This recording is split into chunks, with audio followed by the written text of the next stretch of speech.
Hello friends, இன்றைக்கி வந்து என்னென்னா என்னோடய ஸ்டைலில் ஏரா தொக்கு பண்ணலாமா. அதுக்கு ஃபர்ஸ்ட் ஒரு மிக்சர் ஜாரில் ஒரு பெரிய வெங்காயத்தை சாப் பண்ணி போட்டுக்கலாம்.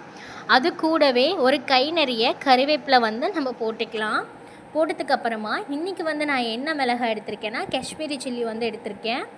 நீங்கள் வந்து உங்கள்கிட்ட நார்மல் சில்லி இருந்தாலும் அதையும் போட்டுக்கலாம். நான் காஷ்மீரி சில்லி வந்து 2 எடுத்திருக்கேன். 2 டொமேட்டோவை வந்து நான் கட் பண்ணி மிக்சர் ஜாருக்குள்ளே ஆட் பண்ணியிருக்கேன். அது கூடவே 1 டேபிள் ஸ்பூன் அளவுக்கு மிளகு, 1 டீஸ்பூன் அளவுக்கு ஜீரகம் வந்து ஆட் பண்ணி நல்லா மிக்சர் ஜாரில் ஃபைன் பேஸ்ட்டாக வந்து நம்ம அரைக்க போகிறோம். உங்களுக்கு மிக்சியில் அரைக்கலைன்னா நீங்கள் தண்ணி ஆட் பண்ணி கூட அரைச்சிக்கலாம். பாருங்கள், இந்த அளவுக்கு வந்து நல்லா அரைச்சி எடுத்துக்கோங்க. அது கூட இப்போ வந்து ஒரு கடாயில் நம்ம தேவையான அளவுக்கு ஆயில் ஆட் பண்ணிக்கலாம்.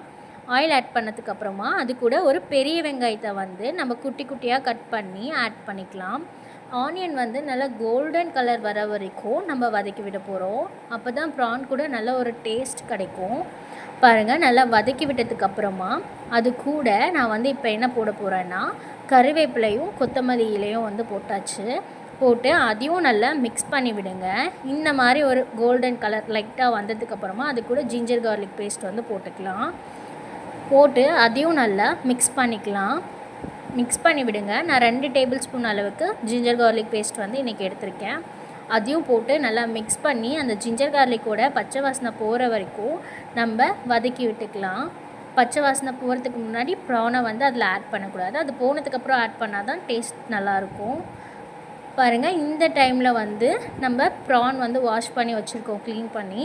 அதை வந்து அது கூட வந்து ஆட் பண்ணிக்கலாம். எறாவை நல்லா சுத்தம் பண்ணிவிடுங்க.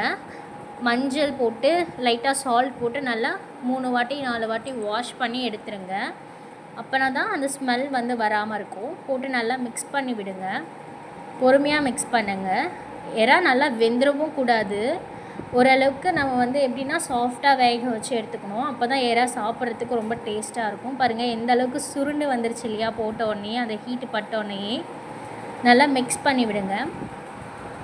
மிக்ஸ் பண்ணி விட்டதுக்கப்புறமா நம்ம அரைச்சி வச்சோம் இல்லையா, அந்த பேஸ்ட்டு வந்து எறா கூட ஆட் பண்ணிக்கலாம்.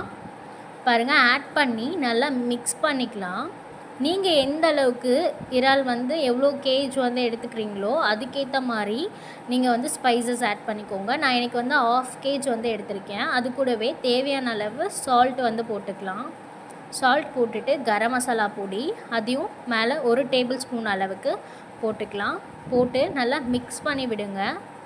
அது கூட மல்லி பொடி அதையும் ஆட் பண்ணிக்கலாம். இன்றைக்கி வந்து நான் எந்த ஸ்பைசஸும் வந்து அரைக்கலை, ட்ரையாக வந்து வறுத்து அரைக்கலை.